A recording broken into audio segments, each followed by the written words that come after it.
بسم الله الرحمن الرحيم. السلام عليكم ورحمة الله وبركاته. الحمد لله رب العالمين، والصلاة والسلام على أشرف الأنبياء والمرسلين نبينا محمد وعلى آله وأصحابه ومن سار على نهجه واقتفى بأثره ودعا بدعوته واستنى بسنته إلى يوم الدين. أما بعد. Alhamdulillah, kita bersyukur kepada Allah Subhanahu Wa Taala. Malam ini kita diberikan kesempatan, nikmat masa dan juga nikmat kemudahan untuk kita bersama-sama berada di dalam majlis ilmu. Dan antara tanda perkara itu diberikan taufik oleh Allah Subhanahu Wa Taala kepada kita adalah dipermudahkan urusan. Sebagaimana Nabi SAW menyebutkan kepada Umar bin Al-Khattab radhiyallahu anhu, i'malu fa kullun muyassiru lima khuliqa lahu. Beramallah kalian, sesungguhnya setiap daripada kalian itu dipermudahkan dengan apa yang Allah Ta'ala ciptakan untuknya. Itulah kita katakan kemudahan yang Allah Ta'ala berikan kepada kita, nikmat masa, nikmat kenderaan, nikmat teknologi. Walaupun ada yang mungkin tak boleh hadir, mereka boleh mengikuti secara online. Semua itu nikmat yang Allah Subhanahu Wa Ta'ala akan bertanggungjawabkan, akan dipersoalkan. Semuanya akan dipersoalkan. Baik, jadi kita bersyukur kepada Allah Subhanahu Wa Ta'ala kita dapat bertemu dalam majlis ilmu, kuliah membahaskan kitab Al-Qaulul Mufid ala Kitab Tauhid. Itulah karangan Al-Allamah Al-Syekh Muhammad Ibn Salih Al-Utsaimin rahimahullahu ta'ala, yang mana kita berhenti pada halaman yang ke-80 daripada buku kita. Iaitulah masih lagi perbahasan berkenaan dengan topik kecil, iaitu Tauhid menurut Mutakallimin, yang disebutkan oleh Syekh. Dikatakan di sini, beliau katakan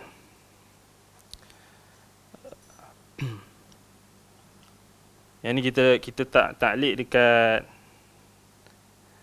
perenggan yang kedua terakhir tu, kan. Ini ironis, banyak dari kalangan penulis saat ini yang menulis tentang persoalan tauhid hanya membicarakan tentang tauhid rububiyah sahaja. Metod seperti ini tentu sahaja keliru. Kita berkewajipan menanamkan di dalam hati kaum muslimin tauhid uluhiyah, yakni ibadah, tauhid ibadah, lebih dari sekadar tauhid rububiyah. Digariskan dekat uluhiyah tu, tulis kat bawah tu ibadah. Uluhiyah tu supaya kita tauhid uluhiyah maknanya tauhid ibadah. Lebih daripada sekadar tauhid rububiyah, kerana tauhid rububiyah tidak diingkari oleh siapa pun secara nyata. Ini kita dah jawab sebelum ni, soalan yang iskal yang ditimbulkan.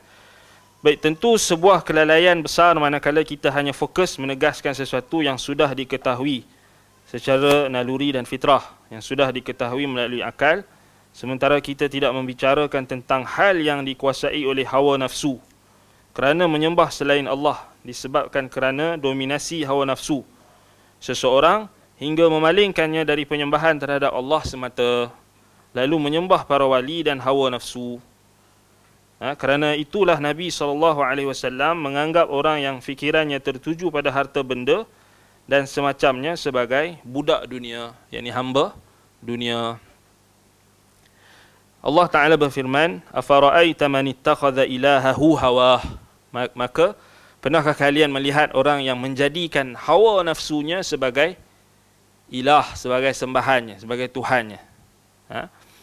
Jadi singkatnya, kemaksiatan dari sisi makna umum atau jenis umum boleh dikategorikan sebagai kesyirikan. Sementara berdasarkan makna khusus, kemaksiatan terbahagi menjadi beberapa macam.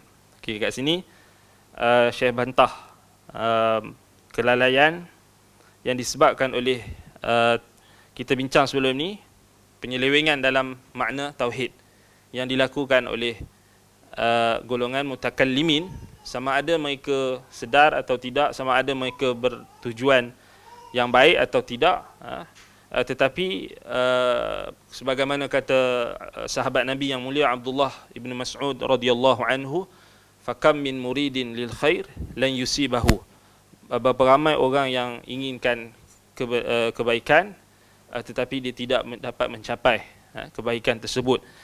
Jadi kita bukan nak bincang tentang niat, apa isi hati golongan mutakallimun, ulama ahlul kalam yang kita sedar di kalangan mereka itu yang memberikan tafsiran ini, tafsiran yang menyalahi tafsiran kalimah tauhid, la ilaha illallah, itu dibataskan tafsiran hanya kepada rububiyah yang disebutkan sebelum ni, Syekh sebutkan, yakni mereka kata apa? Tidak ada pencipta, kan? Tidak ada kuasa, la qadirun ala al-ikhtira' illa Allah. Tidak ada kuasa dalam penciptaan, tidak ada yang berkuasa dalam penciptaan melainkan Allah. Jadi tafsiran tu salah. Tafsiran tu salah. Jadi antara yang kalau kita lihat yang menyebutkan tafsiran ini, antaranya dan tafsiran yang kita kata yang salah ni memang datang daripada tafsiran mutakallimin, ahlul kalam. Sebab itu kalau kita tengok ada tafsiran yang mengelirukan ataupun yang menyeleweng, yang bercanggah dengan tafsiran salaf pada kalimah tauhid la ilaha illallah, bukan pada golongan-golongan yang kita sebut sebagai mutakallimin ini. Ada asnaf, berjenis-jenis dan berbeza-beza tahap penyelewengan mereka, kan? Dan kita tengok satu-satu antara tafsiran yang dikemukakan. Antaranya kalau kita lihat dalam tafsiran yang dikemukakan oleh Mu'tazilah misalnya. Mu'tazilah misalnya, mereka mentafsirkan tauhid, mereka kata dia kata sini wal aslu fihi anna tauhid. Ini kita tengok apa yang dikatakan oleh Al-Qadi Abdul Jabbar dalam kitabnya, ataupun yang sebagaimana yang dinukilkan oleh Ar-Razi dalam Mafatihul Ghaib, tafsirnya. Dia kata apa? Dia kata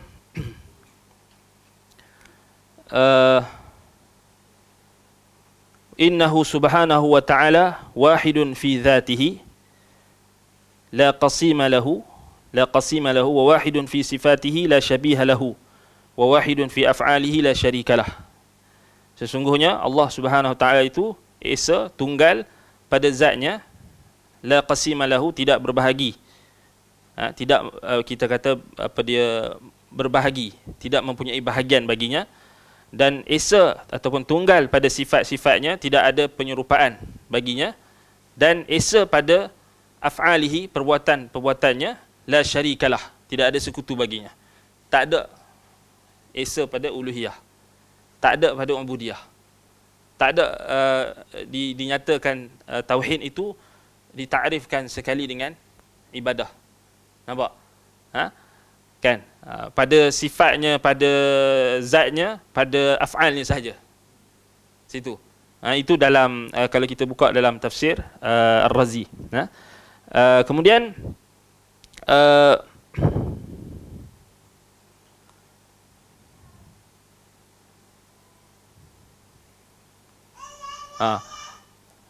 Qadi Abdul Jabbar ketika menjelaskan tentang kalau kita lihat dalam syarh usul al-khamsah, disebut apa? Fa in qila fama tauhid thumma ajaba qila lahu an ta'lama anna Allah azza wa jalla wahidun la thani lahu fil azal wa tafarrada bidzalika. Dia kata kalau ditanyakan kepada kamu apakah maksud tauhid, maka katakan engkau mengetahui bahawasanya Allah azza wa jalla esa, tidak ada dua baginya, fil azal, sejak azali ataupun dalam azali, wa tafarrada bidzalika, dan dia tunggal dalam hal tersebut. Maknanya hanya pada tauhid rububiyah saja, kan?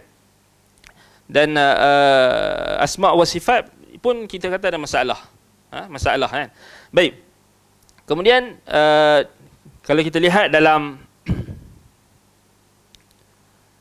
Al-Qadi Al-Baqilani dalam Al-Insaf, beliau kata al-imanu billahi huwa at-tasdiqu bil qalbi wal imanu billahi ta'ala yatadammanu at-tauhid lahu subhanahu wal wasfu lahu bi sifatihi wa nafyu an-naqais anhu ad-dallah ala huduthin man jazat alaihi wa at-tauhid lahu huwa al-iqrar bi annahu thabitun mawjud wa ilahun wahidun fardun ma'budun laysa kamithlihi syai' ala ma qarrara bihi qawluhu ta'ala wa ilahukum ilahun wahidun la ilaha illa huwar rahmanur rahim. Ini pun sama juga. Maknanya takrifan Al-Qadi Al-Baqilani yang wafat dalam tahun 403 Hijrah, beliau kata iman itu, beriman kepada Allah itu hanya membenarkan dalam hati, hanya percaya dalam hati.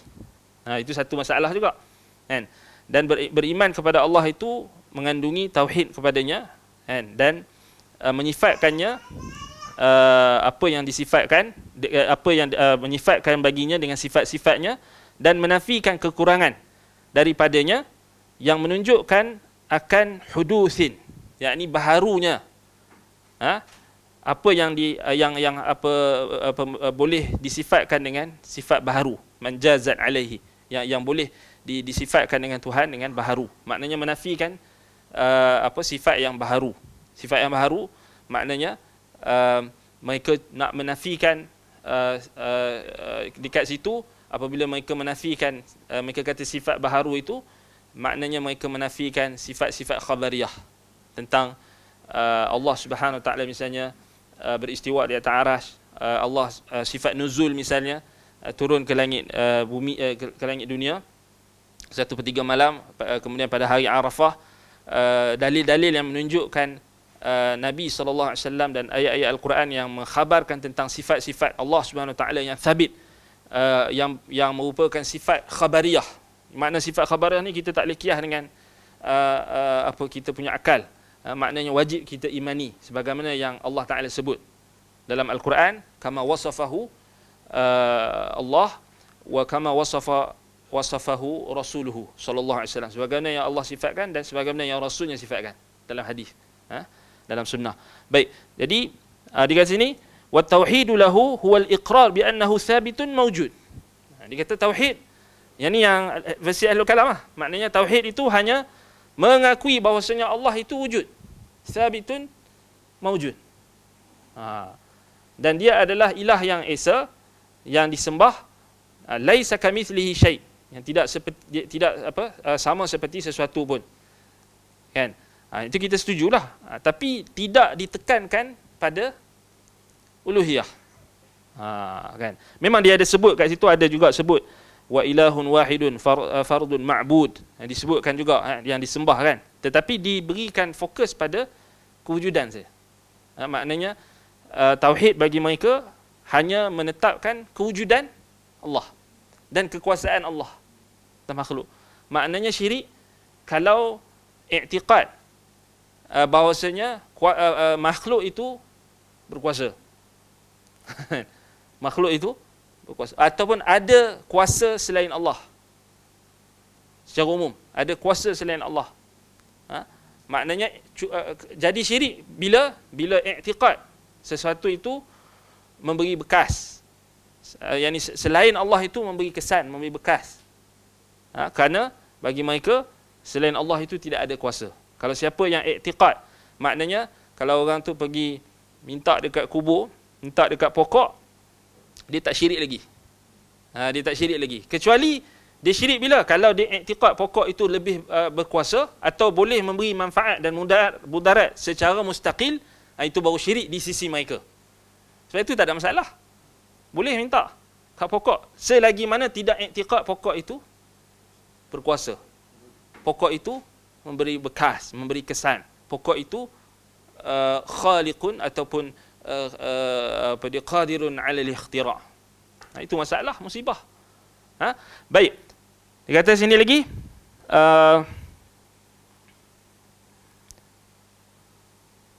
Abul Ma'ali Al-Juwaini. Kita tengok Abul Ma'ali Al-Juwaini wafat 478 Hijrah. Yang ini dalam kitabnya Al-Irsyad. Kitabnya Al-Irsyad, beliau sebut Al-Bari subhanahu wa ta'ala wahidun wal wahidu fi istilahil usuliyin asy-syai' alladhi la yanqasim.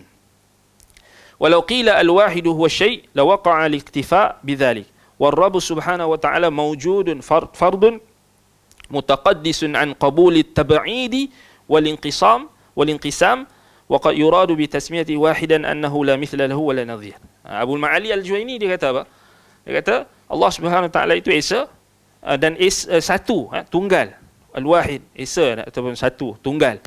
Dalam istilah usuliyin katanya sesuatu yang tidak berbahagi. Syai' la yanqasim. Ni siapa yang datang? Tak ada. Kalau kita tengok dalam bahasa Arab tidak ada mana-mana ulama lughah, imam-imam ahli lughah yang mentakrifkan tauhid itu adalah dari sudut bahasa. Kita bincang dari sudut bahasa je. Tidak ada mana-mana ahli lughah, yakni lisanul Arab, yang mentakrifkan tauhid itu dari sudut bahasa, maknanya syai' alladhi la yanqasim. Tak ada. Maknanya ni datang daripada mutakallimin. Mutakallimin. Kan? Dan dia kata, dan kalau dan Rabb Subhanahu wa taala maujud. Hanya Tuhan itu wujud, tunggal dan suci daripada menerima tab'id wal inqisam. Ini pembahagian. Maknanya ialah macam kalau kita kalau ikut kaedah mereka, kalau kita terima misalnya sifat tangan Allah. Ya Allah Taala sebut dalam Al-Quran, yadullah fawqa aydihim. Wa qalatil yahud yadullah maghlulah. Ghullat aydihim wa lu'inu bima qalu bal yadahu mabsutatani. Dalam Quran banyak ayat-ayat yang sebut menetapkan sifat tangan Allah. Dan sifat-sifat khabariyah yang lain. Yang kita katakan dia adalah sifat yang disebutkan oleh Allah Ta'ala sendiri, yang wajib kita imani tanpa kaif, tanpa takyif, tanpa kita menyamakannya dengan makhluk, dan tanpa kita kita kata takyif, tanpa kita mempersoalkan bagaimana sifat tersebut, hakikat dan kaifiatnya. Dalam Quran dan dalam sunnah sangat banyak. Kalau kita nak sebut, banyak sangat. Sampai Al-Imam Al-Hafiz Al-Zahabi rahimahullah antaranya yang mengarang kitab Itsbatul Yad Lillah, antaranya. Kalau kita buka kitab-kitab hadis, kitab Al-Quran sendiri, tafsir salaf, sangat banyak. Jadi bagi mereka ahlul kalam, mutakallimin, kalau mengisbatkan sifat-sifat tersebut, maknanya membawa kepada makna hudus, baharu, yakni baharu makhluk dan membawa makna at-tab'id wal inqisam. Maknanya Tuhan itu ada bahagian-bahagian ajza. Ada anggota, ada bahagian macam makhluk. Ini muskilah dah. Musibah pasal mereka sendiri mereka dahulu yang menyamakan Allah dengan makhluk, lalu mereka cuba untuk melarikan diri daripada tashbih, dan mereka waqa'u fi ta'til. Hum yuhawiluna ay yafirru min tashbih wa waqa'u fi tamthil, atau wa waqa'u fi ta'til. Mereka cuba larikan diri daripada menyamakan Tuhan dengan makhluk, lalu mereka terjebak dalam ta'til. Last sekali mereka terpaksa tolak, sebab mereka dah menyamakan Tuhan dengan makhluk dulu. Kemudian mereka cuba lari dan mereka terjerumus dalam perangkap ta'til. Ta'til maknanya menafikan makna, mengosongkan makna daripada makna yang dikehendaki oleh Allah dan Rasul. Jadi itu punca dia. Jadi kalau kita tengok, ini masalahnya bila Al-Quran tak kata macam tu, mereka kata macam tu. Kan? Bila Allah Subhanahu Wa Taala sebut sifatnya, maknanya Allah Subhanahu Wa Taala kata dia ada tangan, adakah Allah Taala kata dia berbahagi-bahagi ataupun ada sama macam makhluk? Tidak. Tidak sekali. Kan? Tidak. Jadi itu jadi masalahnya. Jadi mereka macam contoh Abul Ma'ali Al-Juwaini, beliau sebutkan dalam kitabnya Al-Irsyad, antara contoh kita boleh sebut. Dia kata wa Rabbu ta'ala mawjudun faradu mutaqaddisun an qabuli at-tab'il wal inqisam. Maknanya Tuhan itu suci daripada menerima bahagian-bahagian. Jadi dia pun bina kaedah tu sendiri. Quran tak kata macam tu. Kan? Quran kata laisa kamithlihi syai' wa huwas samiul basir. Quran kata Allah Taala tak sama dengan makhluk. Kan? Walillahil mathalul a'la. Bagi Allah itu sifat tertinggi. Lam yalid wa lam yulad wa lam yakul lahu kufuwan ahad. Allah Taala tidak sama dengan makhluk. Tak setara, tak sebanding dengan makhluk dan dengan apa-apa sekalipun. Jadi mereka yang cuba memaksa dengan kaedah-kaedah yang mereka bina daripada kaedah ilmu kalam yang mereka pegang, lazim-lazim yang batil itu menyebabkan mereka memahami kalimah tauhid dengan salah. Baik. Sama juga kalau kita tengok Fakhruddin Ar-Razi, wafat 606 Hijrah, dalam tafsirnya, sama juga beliau sebut datang istilah, kita kata apa, misalnya dia kata wa ammal ahadiyah, dia kata wa qauluna ahadun yadullu ala jami'i sifati salbiyah. Mereka tafsirkan, dia kata sini i'lam annahu ta'ala wahidun fi dhatihi wa wahidun fi sifatihi wa wahidun fi af'alihi. Ketahuilah bahwasanya Allah Ta'ala itu esa pada zatnya, dan esa pada sifat-sifatnya, dan esa pada perbuatan-perbuatannya. Okey. Kan? Tak ada penekanan pada uluhiyah. Wa qauluna ahadun yadullu ala jami'i sifati salbiyah. Jadi kata perkataan kami ahad maknanya menunjukkan kepada seluruh sifat-sifat salbiyah, seluruh sifat-sifat yang salbiyah maknanya sifat-sifat yang dinafikan oleh Tuhan, yakni kekurangan. Baik. Dia Ar-Razi dia ada sebut Allahu ma'nahu annahu alladhi yastahiqqul ibadah. Jadi kita adillah. Maknanya dia ada sebutlah tauhid, tuntutan tauhid tu, iaitu ada antaranya Allah Taala yang berhak diibadahi. Dia ada sebut. Zalim kalau kita kata dia tak memberi fokus pada tauhid uluhiyah, cuma dari sudut takrif.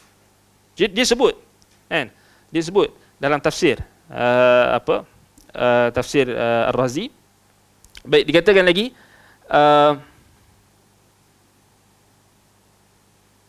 tapi lazim dia tu tak betul. Lazim dia tak betul. Kita ahli sunnah, salafus salih, kalau kita dah belajar sebelum-sebelum ni, kita menetapkan rububiyah Allah dan ianya melazimkan uluhiyah. Dan kita menetapkan uluhiyah dan dia melazimkan rububiyah. Betul tak? Dan melazimkan juga tauhid kita pada asma' wa sifat. Maknanya dia saling melazimi. Kan? Saling melazimi. Tetapi masalahnya, ahlul kalam, mereka, contoh kita ambil perkataan Ar-Razi, dia kata, Allahu ma'nahu annahu alladhi yastahiqqul ibadah. Betul lah. Dia kata Allah maknanya bahawasanya dia yang berhak, hanya berhak untuk ditujukan ibadah. Wastihqaqul ibadah la yakunu illa liman yakunu mustaqillan bil ijadi wal ibda'. Dia kata dan hak untuk ibadah itu tidak boleh berlaku melainkan bagi zat yang satu-satunya yang mencipta, al-ijad yang mewujudkan, dan al-ibda' yang mencipta. Okey, tak ada masalah. Wa dzalika la yahsulu illa liman kana mawsufan bil qudrati tammah wal hikmati tammah. Okey, tak ada masalah juga. Dia kata dan hal tersebut tidak boleh terhasil melainkan bagi zat yang bersifat dengan sifat qudrah yang sempurna, kekuasaan yang sempurna, dan hikmah yang sempurna, kebijaksanaan yang sempurna. Okey, tak ada masalah. Wa ammal ahadiyah, adapun al-ahadiyah, yakni sifat keesaan, ketunggalan, fahiya dalatun ala kaunihi munazzahan 'anit tarkibatil hissiyyati wal 'aqliyah wa hadha yadullu ala annahu laysa bijismin wala mutahayyizin. Ini masalah dia. Adapun dia kata keesaan Allah, al-ahadiyah, maka ia menunjukkan Tuhan itu suci daripada tarkibat. Tarkibat ni maknanya kita kata apa? Tarkib ni maknanya berbahagi-bahagian. Maknanya mempunyai bahagian. Dia kata tarkibatil hissiyah wal aqliyah. Maknanya dia kata Tuhan itu ahad, maknanya Esa dia suci daripada bahagian-bahagian yang bersifat hissiyah, fizikal, wal aqliyah, dan yang dicapai akal. Wa hadha yadullu ala, tengok kemudian dibuat apa? Dibuat lazim, dan ini menunjukkan bahawasanya bahawasanya Allah itu laisa bijismin wala mutahayyiz, bukan jisim dan bukan memenuhi ruang. Mutahayyiz maknanya memenuhi ruang, tidak memenuhi ruang. Jadi ini datang daripada siapa? Siapa yang tafsirkan ahad tu dengan munazzahan an tarkibat al-hissiyah al-aqliyah dan laisa bijismin wala mutahayyiz? Bukan daripada sahabat Nabi, bukan daripada tabi'in, bukan daripada atba'ut tabi'in. Maknanya kat sini tak ada lah isu kita kata takkan dia salah kot, dia ulama besar kot. Tak, kat sini kita lihat nanti macam mana kita nak bantah. Maknanya kita tak boleh terimalah dekat sini bila kenyataan itu bercanggah dengan ijma' salaf, bercanggah dengan manhaj salaf. Kemudian tengok Ar-Razi Ar-Razi tadi kita sebut apa dalam tafsir, maaf, bukan dalam tafsir, dalam kitabnya Al-Matalibul Aliyah. Ar-Razi sebut dalam Al-Matalibul Aliyah. Dia kata apa lagi? Dia tafsirkan, ditakrifkan tauhid, dia kata al-kalamu fi tauhid huwa ibaratun 'anil hukmi bi annahu syai' wahidun wa 'anil ilmi bi anna syai' wahidun yuqalu wahadtuhu idza wasaftuhu bil wahdaniyah. Jadi dia kata, jadi perbahasan dalam tauhid ni adalah ibarat kita daripada hukum, bahawasanya kita mengetahui bahawasanya sesuatu itu satu, dan pengetahuan kita bahawasanya sesuatu itu satu. Dan dikatakan wahadtuhu idza wasaftuhu bi wahdaniyah, bil wahdaniyah. Jadi dia kata apa dia maksud saya menunggalkannya, ini maksudnya saya menyifatkannya dengan keesaan. Baik, tapi maksud dia yang tadi itulah. Maksud esa tu dia tidak berbahagi-bahagi, dia tidak jisim, dia tidak mutahayyiz, memenuhi ruang atau bertempat dan sebagainya, itulah yang a'rad wal jauhar apa semua tu. Kan? Baik. Jadi kalau kita tengok balik apa yang disebutkan oleh ulama mutakallimin ini, jadi mereka akan sebut, kalau kita lihat sama juga macam apa yang disebutkan oleh ulama ahlul kalam, antaranya Al-Ghaznawi. Al-Ghaznawi dalam kitabnya Usuluddin, dia kata dia wafat dalam tahun 593 Hijrah. Dia kata faslun, dalam kitab dia Usuluddin, dia kata faslun sani'ul alam laisa bihadithin falau kana hadithan fala budda lahu min sani'in ahdathahu wa mubdi'un ansha'ahu. Jadi maknanya dia hanya menetapkan tauhid ni hanya untuk menetapkan Tuhan itu bukan makhluk, Tuhan itu bukan hadis, bukan baharu. Jadi perbincangan dia hanya situ saja. Perbincangannya hanya nak menafikan apa kita kata jisim, tahayyuz, tarkibat tu, huduth, baharu, kemudian a'rad dan apa semua itulah, istilah-istilah mereka tu. Jadi kalau kita tengok ini memang itulah, kalau kita buka kitab-kitab mutakallimin, macam itulah maknanya. Sebab itulah Syekh Al-Utsaimin kata tu, mereka hanya membataskan pada rububiyah. Maknanya mereka tidak mengembalikan isu tauhid yang utama itu sebagaimana yang menjadi seruan dan manifesto para nabi dan rasul, iaitulah menyeru kepada tauhid uluhiyah, tauhid ibadah. Baik. Kemudian kalau kita tengok balik, Al-Baghdadi dalam Abdul Qahir Al-Baghdadi dalam kitabnya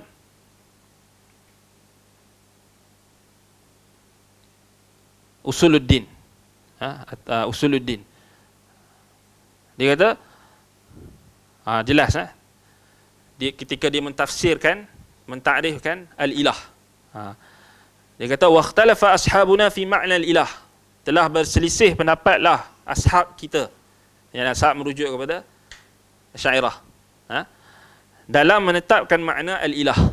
Faminhum, di kalangan mereka ada yang mengatakan innahu mushtaqun minal ilahiyah wa hiya qudratuhu ala ikhtira'il a'yan. Dia kata ada di kalangan kita, di kalangan ashab kita yang mengatakan ianya dibentuk daripada makna istilah ilahiyah, dan maknanya ialah kekuasaannya dalam mencipta segala sesuatu. Qudratuhu ala ikhtira'il a'yan. Dan wa huwa ikhtiyaru Abil Hasan al-Asy'ari wa ala hadzal qaul yakunu al-ilah mushtaqqan min sifatin. Jadi dia kata ini adalah pilihan Abul Hasan al-Asy'ari. Baik. Sama juga dalam Imam Abul Hasan al-Asy'ari rahimahullah pun ada sebut sebagaimana yang dinukilkan oleh Syahrastani. Dan kalau kita tengok kitab asal ataupun kitab apa dia Maqalat Islamiyin ataupun Al-Ibanah mungkin berbeza. Kitab-kitab yang maknanya dinukilkan qaul kepada beliau ni maknanya ada perlu diteliti lagi, tapi ala kulli hal itu adalah nukilan daripada beliau, maknanya masyhur. Dia kata kat sini إذا كان الخالق على الحقيقة هو الباري تعالى لا يشاركه في الخلق غيره فأخص وصفه تعالى هو القدرة على الاختراع. Dia kata kalau al-khaliq, yakni pencipta itu hakikatnya dia adalah al-bari, yakni Allah Taala pencipta, yang tidak bersekutu baginya dalam penciptaan dengan selainnya, maka yang menjadi sifat yang lebih khusus bagi dia, bagi Allah, yakni yang menjadi kita kata yang menjadi maksud apa dia kita kata al-ilah itu, iaitulah sifat yang khusus, al-qudratu 'ala al-ikhtira', maknanya kemampuan untuk mencipta. Wa hadha huwa tafsiru ismihi ta'ala Allah, dan inilah tafsir makna Allah tu, nama Allah Taala. Maknanya Imam Abu Hasan al-Asy'ari rahimahullah, sebagaimana yang dinukilkan oleh Syahrastani, beliau katakan sifat yang tafsir bagi makna nama Allah itu khususnya maknanya kekuasaan untuk mencipta. Nampak? Bukan maknanya bukan maksud ibadah. Maknanya macam yang kita sebut sebelum ni lah. Fokus tafsiran mereka itu hanya pada kekuasaan. Dan sebab itulah mereka bila mereka kata selagi kita tak i'tiqad sesuatu itu berkuasa, selagi itu tidak syirik. Tidak mengapa. Itu masalah. Sebab dia berkait dengan inilah. Sebab mereka tafsirkan la ilaha illallah tu dengan al-qudratu 'ala al-ikhtira'. Yakni tidak ada Tuhan yang berkuasa mencipta, memberi rezeki melainkan Allah. Masalah tak? Kita dah bahaskan sebelum ni makna la ilaha illallah kan? Masalah. Tak sama. Kan? Baik. Kemudian kita tengok Abu Bakar Al-Baihaqi rahimahullahu taala. Wafat 458 Hijrah. Allahu katanya, ma'nahu man lahu al-ilahiyah wa hiya al-qudratu ala ikhtira'i al-a'yan. Wa hadhihi sifatun yastahiqquha bidzatihi. Nampak? Ditafsirkan Allah maknanya okey daripada al-ilahiyah, dan maknanya dia tak kata al-ilahiyah tu dia tak takrifkan maknanya ubudiyah atau uluhiyah. Tapi dia kata al-qudratu ala ikhtira'il a'yan, kemampuan untuk mencipta segala sesuatu.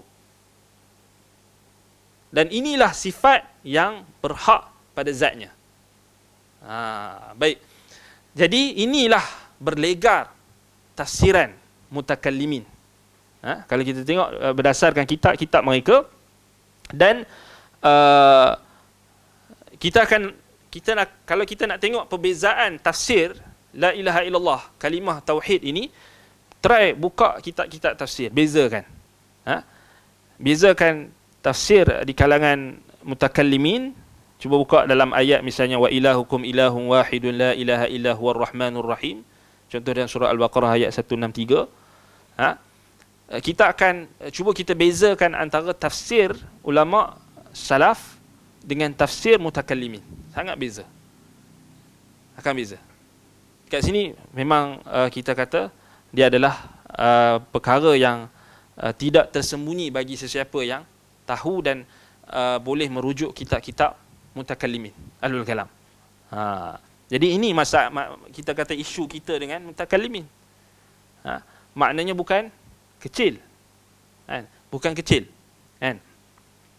Tetapi kita kena faham ulama-ulama ahli sunnah tetap, walaupun dalam keadaan membantah kesalahan ini, tetapi mereka tetap berlaku adil.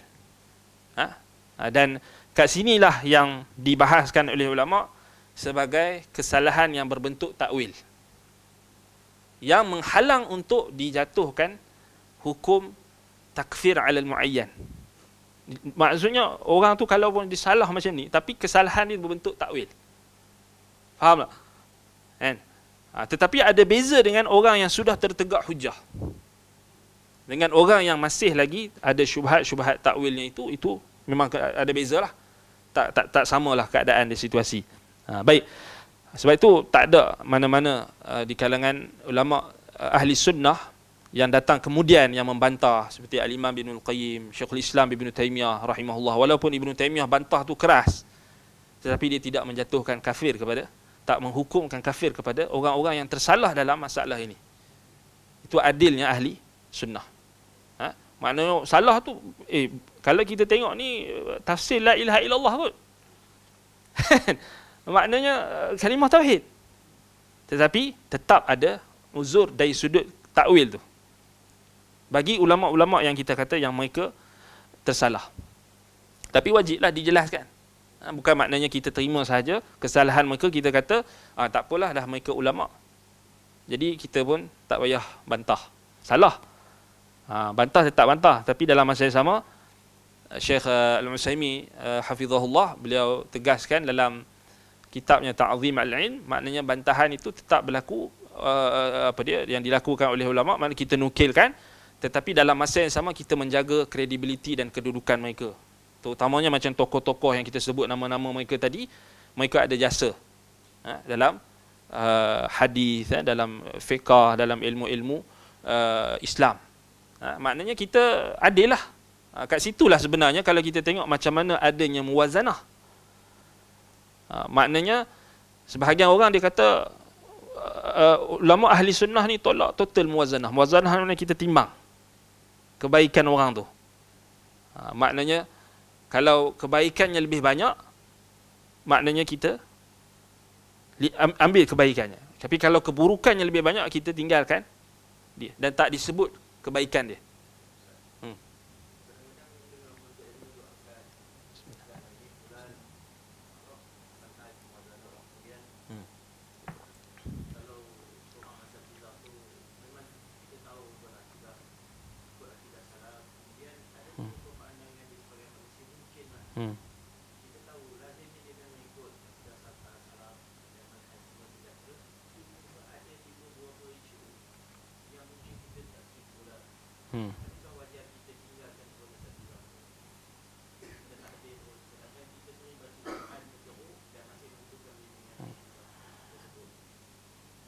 Tak seharusnya kita meninggalkan ahli sunnah yang ada kesalahan, yang ada kekeliruan atau ketergelinciran, lalu kita tinggalkan. Lebih-lebih lagi apabila dia adalah guru kita. Itu adalah akhlak yang tidak sepatutnya ada bagi seorang Muslim. Maknanya bila ada sahaja kesalahan yang kita lihat, kita terus tahzir dan kita terus memboikot atau tinggalkan tokoh tersebut ataupun individu tersebut, itu bukan sikap adil. Itu bukan sikap adil. Kan? Dan itu adalah, kita kata adalah bentuk kesalahan. Maknanya kesalahan yang kita kena perbetulkan. Maknanya itu puncanya kerana salah faham dalam manhaj kita kata al-hajar, dan juga tahzir ataupun tabdi' dan hukum tafsir dan sebagainya, itu masalah. Dan memang kita pernah dengar kan, maknanya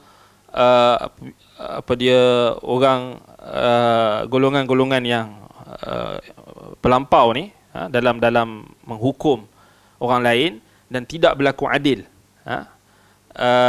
Kita selalu dengar tentang istilah mereka kata salaf menolak muwazanah secara total. Sebenarnya tak betul. Kalau kita cek dalam, tak salahnya dalam Siyarul A'lam An-Nubala, ada perkataan daripada Fudail bin Iyad tentang menetapkan adanya muwazanah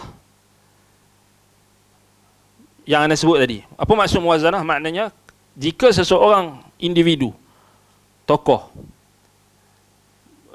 kebaikannya lebih banyak berbanding keburukan, maka tidak disebut keburukannya.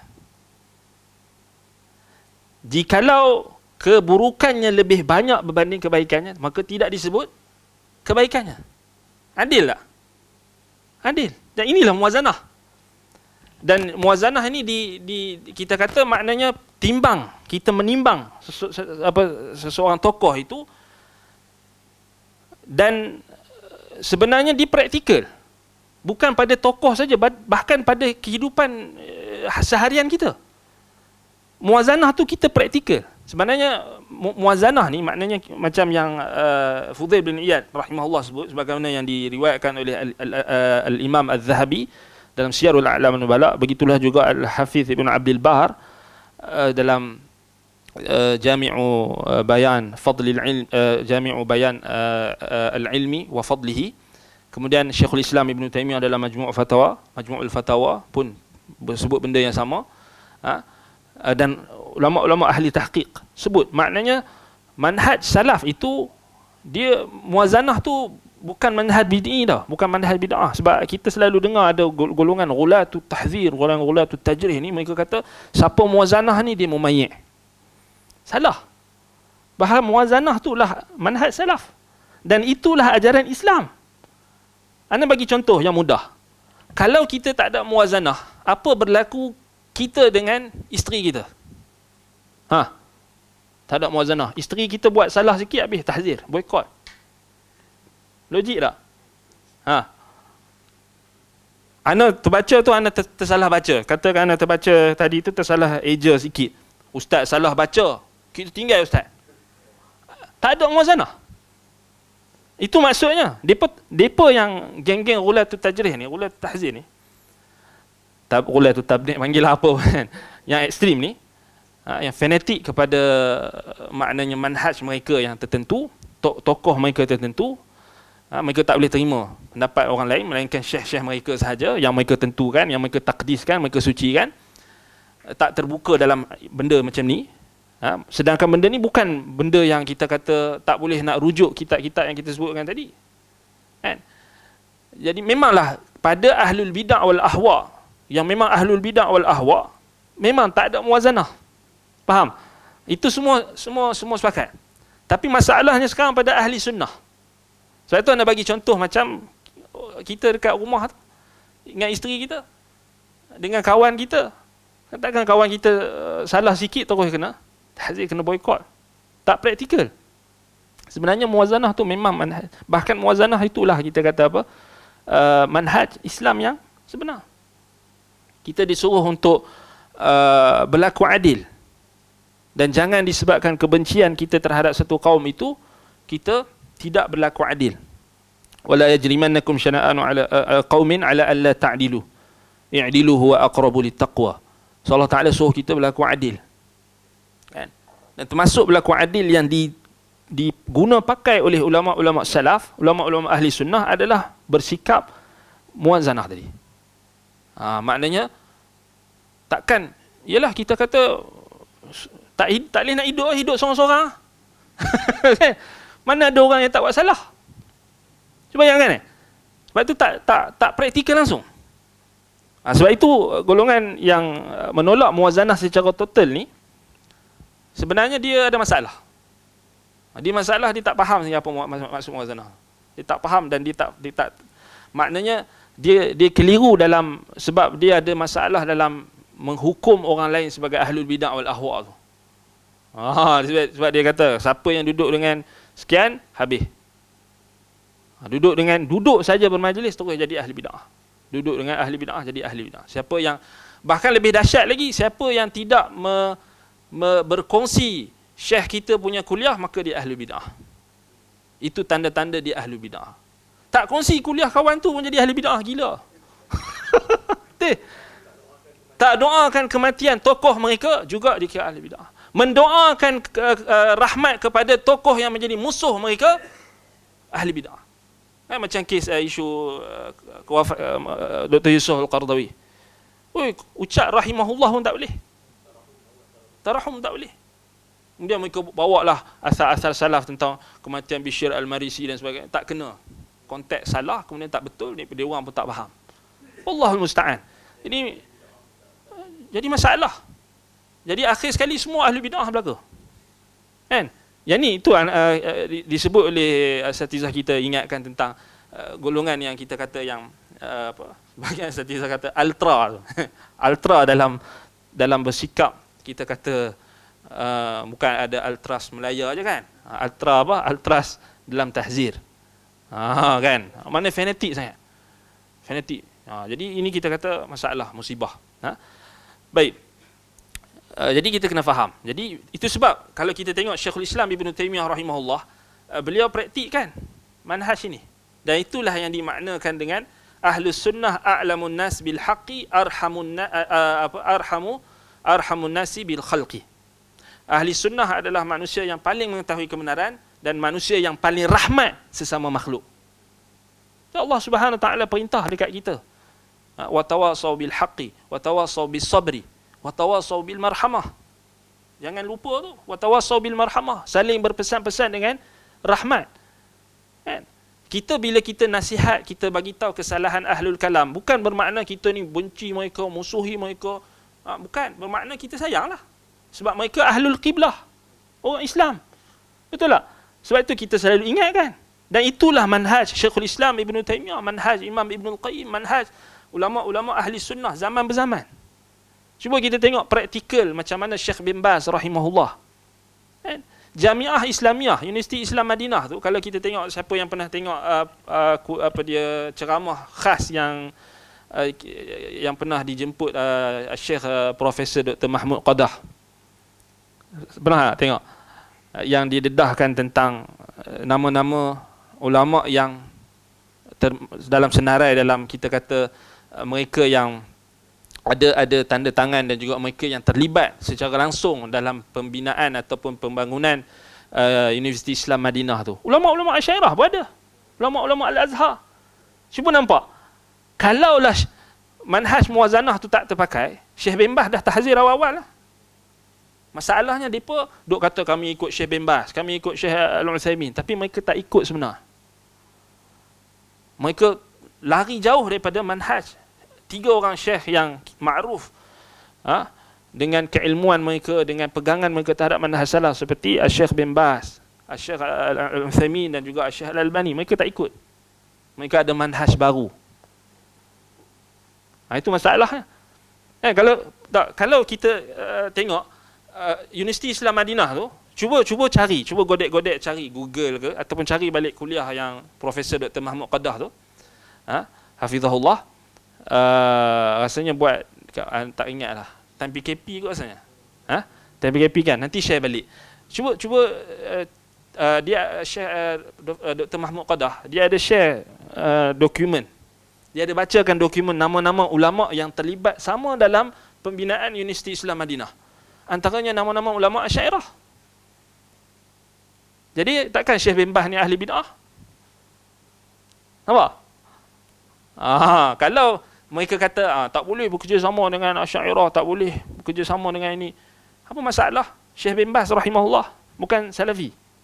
Teruk kalau Syekh bin Baz bukan salafi, tapi depa tak berani. Dia kata itu dulu, sekarang lain. Syekh bin Baz tak tahu, depa akan takwil. Syekh bin Baz tak tahu.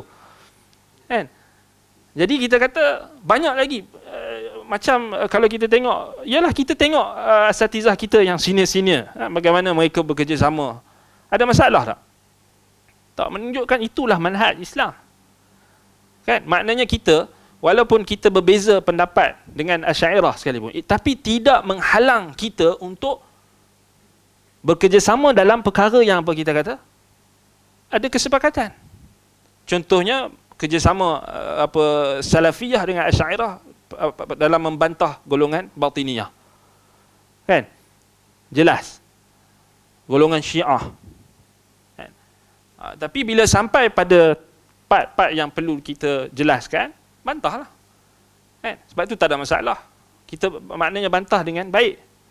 Bukan kita mencaci hamun, kita menjatuhkan kredibiliti ulama-ulama mereka. Itu bukan cara dia. Sebab itu kita kata itu kita kena faham. Baik. Itu anda bagi contoh. Contoh. Baik, praktikal. Maksudnya praktikal tu kita tengok Syekh bin Baz ni buat. Macam mana Syekh Muhammad Al-Ghazali dijemput oleh Syekh bin Baz. Ada kisah dia. Syekh Muhammad Al-Ghazali ulama Asy'ariyah. Kan? Dan dijemput oleh Syekh bin Baz rahimahullah. Dan Dr. Yusuf Al-Qardawi pun pernah dijemput ke Universiti Islam Madinah beberapa kali juga. Tak ada isu pun. Kan? Ada orang dia suka, ada orang tak suka, tak ada masalah. Tetapi nak mengkafirkan dia, nak mengeluarkan dia daripada sunnah, ataupun nak membida'ahkan orang yang mendoakan kerahmatan kepada dia, itu bukan manhaj salaf. Bahkan itu menjadi fitnah kepada manhaj salaf. Dan boleh anda katakan kebanyakan golongan-golongan yang kalau kita tengok di media-media sosial, sama ada di Timur Tengah dan sebagainya, mereka yang menghentam tokoh-tokoh agama, tokoh-tokoh yang mempunyai jasa dalam dunia Islam ini, kebanyakannya bermotifkan politik. Kerana ada masalah isu politik, tapi mereka jadikan benda tu sebagai isu agama. Sebab itu penting tu anda sebutkan kelas sebelum ni, bezakan antara tafsir siasi dengan tafsir agama yang asal. Tafsir politik ni masalah. Macam kita macam ada orang yang buat kaedah, dia kata kalau kritik Saudi sikit je jadi ahli bid'ah. Betul ke? Siapa yang ajar cara tu? Siapa yang ajar manhaj? Kalau kritik Saudi sikit terus ahli bid'ah. Saudi tu hukum, sumber hukum ke? Arab Saudi tu ada sumber hukum ke? Quran, Sunnah, Arab Saudi. Quran, Sunnah, Ijma'. Betul tak? Kan? Jadi Arab Saudi, kalau dia ikut Quran, Sunnah, Ijma', kita ikut dia. Kalau dia tak ikut, kita ikut, tak ikut lah. Jadi orang pening sekarang ni bila, dia kata macam mana ni? Saudi pun dah sambut Christmas ni. Dia tak boleh jawab. Dia kata, habislah Salafi dah. Itu cara, apa benda cara mengaji macam tu? Kan, sebelum ni dia kata, kita ni kena Saudi. Saudi Salafi, dia kata confirm Salafi, dia kata. Negara tauhid, dia kata. Last sekali Saudi keluar dalam surat khabar rasmi mereka, sambut Christmas. Tak ada masalah. Spirit Christmas, spirit apa benda lah, mengarut-ngarut semua tu. Jadi kita nak jawab apa? Maknanya bukan macam tu cara kita beragama. Adakah ustaz-ustaz kita ajar manhaj kita Al-Quran, Sunnah, Arab Saudi? Kadang-kadang orang yang tak, kita yang mengaji Saudi pun tak ada teruk macam tu. Kan? Kerana dia taksub dekat Saudi tu teruk sangat. Sampai last kali dia kena, tak boleh nak tahzir terus. Dia kata tak boleh ni ini dia masuk dalam gua terus. Geng-geng rulat lah. Geng-geng rulat tu tahzir ni. Tak ada, hilang. Tiba-tiba Saudi buat ni kan. Christmas boleh sambut, bukan boleh wish je, boleh sambut. Hilang terus dari radar. Tak ada. Sebab apa tak? Kita kata sebab itulah agama ni dia main ikut suka hati dia. Bukan macam tu. Jadi kita kena ingatkan juga kadang-kadang, ialah sebab itu pentingnya kita ingatkan sahabat-sahabat kita ni nak ikut manhaj salaf ni jangan semangat saja. Maksud ikut dengan ilmu. Kalau ikut, kita ikut dengan ilmu, bukan ikut semangat-semangat dia kata pasal kita nak pertahankan negara ni, pertahankan parti ni. Lepas tu dia semangat saja, akhir sekali bila perkara tersebut hilang, dia pun hilang. Kan ingat lagi dulu, siapa kritik parti sekian, Khawarij. Tak ada dah. Dia kata Khawarij terus. Macam tu lah. Jadi Pak Arab pun sama juga macam tu. Yang gelong-gelong kepala ni, kita kata yang pening-pening ni pun ada juga. Dan kalau kita baca dalam Tabaqat Al-Hanabilah, Ibn Abi Ya'la, dia ada sebutkan zaman dia Hanabilah, orang yang pengikut Imam Ahmad ni pun ada 3. Satu, mereka yang rajin solat, rajin puasa, rajin beribadat. Yang kedua, yang rajin bertafakuh, menuntut ilmu. Yang ketiga, yang kaki pukul orang. Betul? Memang wujud.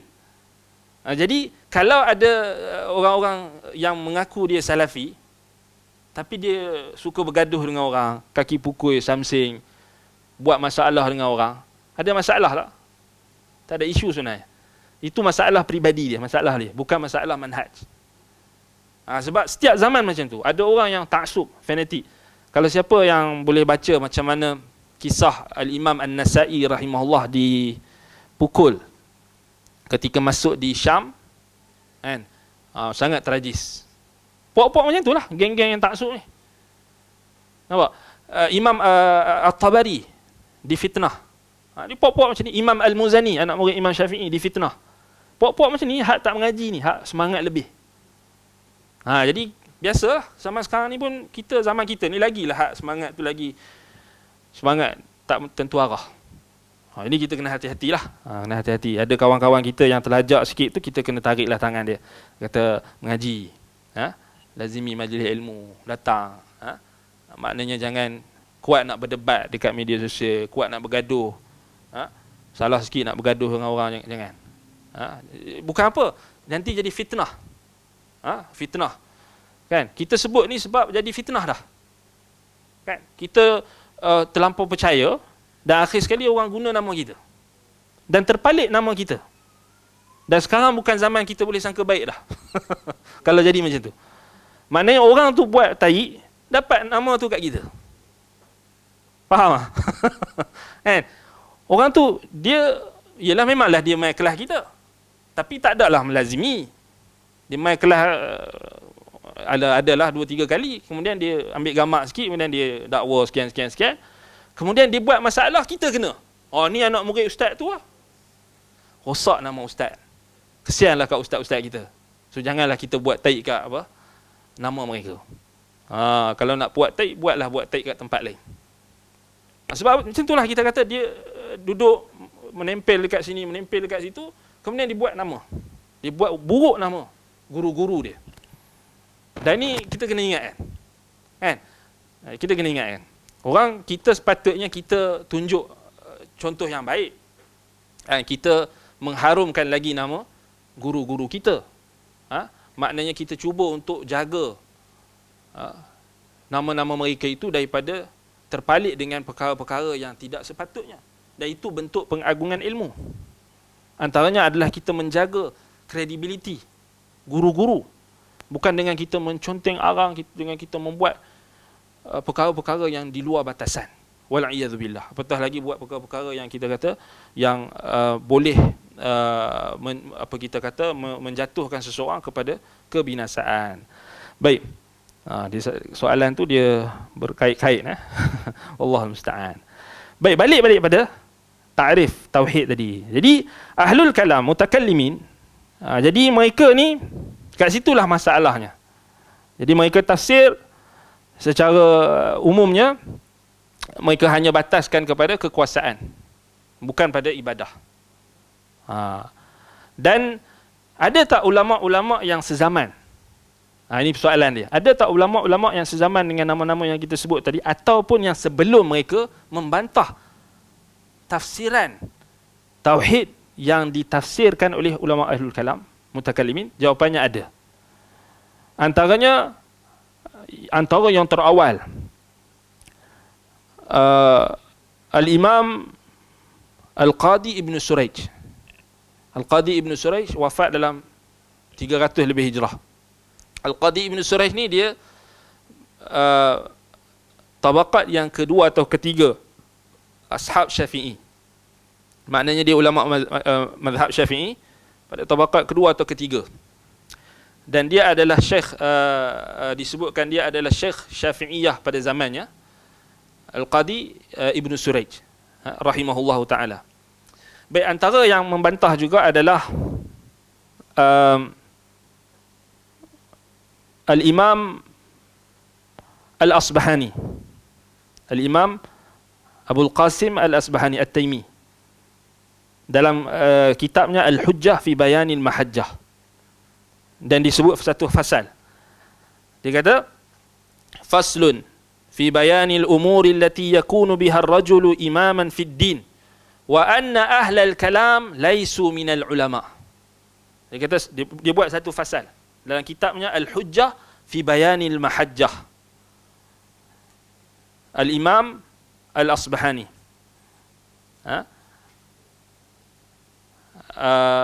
Al-Hujjah fi Bayani Al-Mahajjah. Kalau kita tengok dia punya tarikh wafat dia,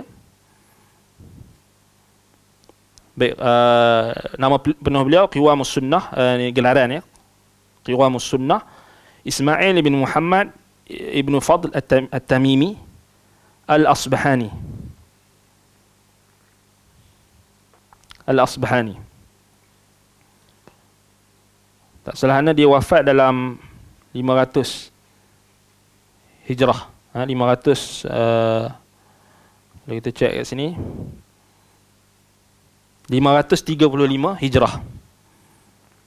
Baik, kitab beliau antara yang kitab yang penting, Al-Hujjah fi Bayanil Mahajjah, kitab akidah ahli sunnah yang antara yang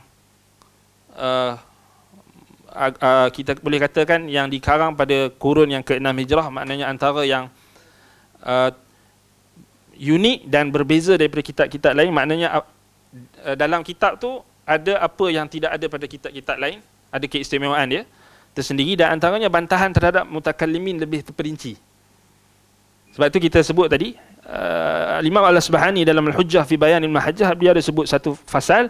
Dia kata, fasal pada penjelasan perkara-perkara yang menjadikan seseorang lelaki itu, seorang tokoh atau lelaki itu sebagai pemimpin dalam agama, imaman fid din, yang boleh diikuti.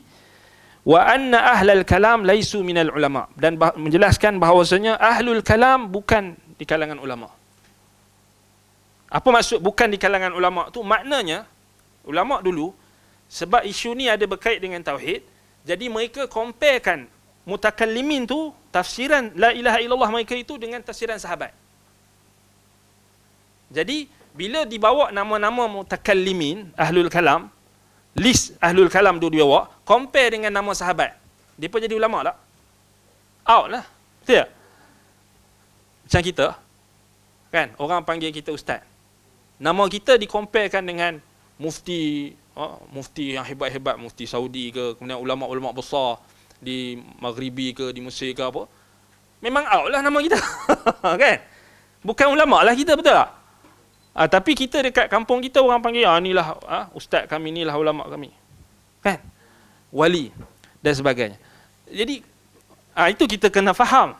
Sebahagian orang dia bila dia kata tengok ni tak beradab dengan ulama, dia kata tidak ulama. Yalah, bila dikomparekan nama mereka yang sudah lewat ini, mutaakhirin, yang terlibat dan terjebak ataupun terjerumus dalam syubhat ilmu kalam, kalau compare dengan sahabat Nabi, mereka ulama lah. Kita kata bukan ulama. Betul? Kalau compare dengan sahabat Nabi kot. Tapi ada masalah. Masalahnya bila golongan ahlul bidah, sebahagian di kalangan mereka tidak beradab dan tidak mengakui kedudukan sahabat Nabi. Sebahagian, bukan kata semua. Macam Mu'tazilah pun mereka hormat sahabat Nabi. Tapi ada benda-benda yang tertentu yang mereka menunjukkan mereka tidak ada hormat tu bila mereka berpaling daripada manhaj para sahabat. Baik. Tapi secara umumnya kita tak katalah mereka mentohmah sahabat sebagaimana Syiah dan sebagainya, itu tak adil jugalah. Tetapi kita kata perbuatan mereka melazimkan mereka itu tidak menghormati para sahabat Nabi sebab tak mau ikut manhaj para sahabat kan. Tapi kita taklah kata mereka tak hormat sahabat Nabi kan. Baik. Dikata kat sini, okey, ni dalam Al-Hujjah fi Bayanil Mahajjah. Kemudian dibawalah riwayat, kemudian dia jelaskan. Dijelaskan. Baik. Kemudian kita tengok lagi yang anda sebut tadi, Al-Qadi Abul Abbas Ibn Suraij. Ini diriwayatkan oleh Imam Al-Asbahani, riwayat tersebut dalam Al-Hujjah fi Bayanil Mahajjah, dan juga ada satu riwayat lagi dalam Juz'un fi Usuluddin. Salah satu kitab yang risalah yang dinisbahkan kepada Qadi Abul Abbas Ibn Suraij. Jadi ulama besar mazhab Syafi'i. Dalam lebih kurang dalam 300 Hijrah. Maknanya tabaqat yang kedua atau ketiga. Maknanya dia berguru dengan murid kepada murid Imam Syafi'i. Maknanya dekatlah. Maknanya lebih awal daripada ulama-ulama Syafi'iyah yang kemudian yang terpengaruh dengan mutakallimin. Kan? Jadi pernah ditanya kepada beliau. Dia kata ma tauhid? Faqad su'ila Abul Abbas Ibn Suraij ma tauhid. Pernah ditanya kepada Abul Abbas Ibn Suraij, apa itu tauhid? Kemudian kata beliau, tauhidu ahli ilmi wa jama'atil muslimin, asyhadu an la ilaha illallah wa asyhadu anna Muhammadar Rasulullah. Sama tak dengan hadis? Sama tak? Tauhid ahlul ilmi dan jamaah kaum muslimin, asyhadu an la ilaha illallah wa asyhadu anna Muhammadar Rasulullah. Ini tauhid ahli sunnah. Tauhid orang Islam. Tauhid ahlul batil, kata tauhidu ahlil batili minal musliminil khawdu fil a'radi wal ajsam. Tauhid di kalangan ahli batil, di kalangan kaum muslimin, orang Islam yang terjebak dalam kebatilan. Dia tak kafir kan? Adalah al-khawdu fil a'radi wal ajsam. Yakni mereka menyebutkan diri membahaskan tentang a'rad wal ajsam. Sama tak istilah yang kita bacakan tadi? Yang diungkapkan oleh Al-Baqilani, Fakhruddin Ar-Razi, Abul Ma'ali Al-Juwaini dan ulama-ulama mutakallimin. Sama. Mereka duk bahas tentang mutahiz, a'rad, ajsam, bukan hudus, ini bla bla bla bla bla. Jadi Qadi Ibn Suraij, Abul Abbas Ibn Suraij dah bantah awal. Dia kata lagi, wa inna ma bu'itha an-nabiy sallallahu alaihi wasallam bi inkari dzalika. Sesungguhnya hanya saja diutuskan Nabi SAW untuk mengingkari hal tersebut. Maknanya ingkar benda-benda yang ilmu kalam tu. Kan? Falsafah tu. Tu ingkar perbahasan-perbahasan yang menggunakan akal semata-mata. Tidak berpandukan kepada wahyu. Itu riwayat ni sahih daripada Ibn Suraij. Kemudian Qadi Abu Yusuf, murid kepada Imam Abu Hanifah. Beliau pun ada perkataan yang dinukilkan oleh Al-Imam Al-Asbahani. Perkataan beliau kata, laisat tauhidu bil qiyas. Tauhid itu tak boleh kita gunakan kias. Maknanya kias mutakallimin. Kita kiaskan dengan akal kita. Kemudian dikatakan lagi,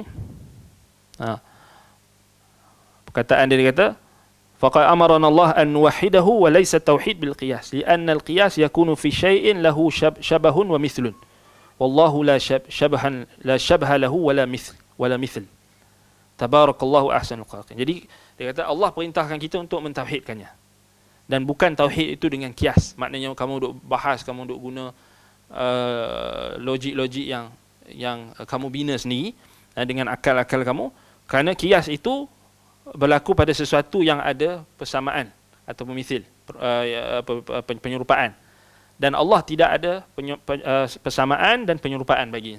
Betul lah kan?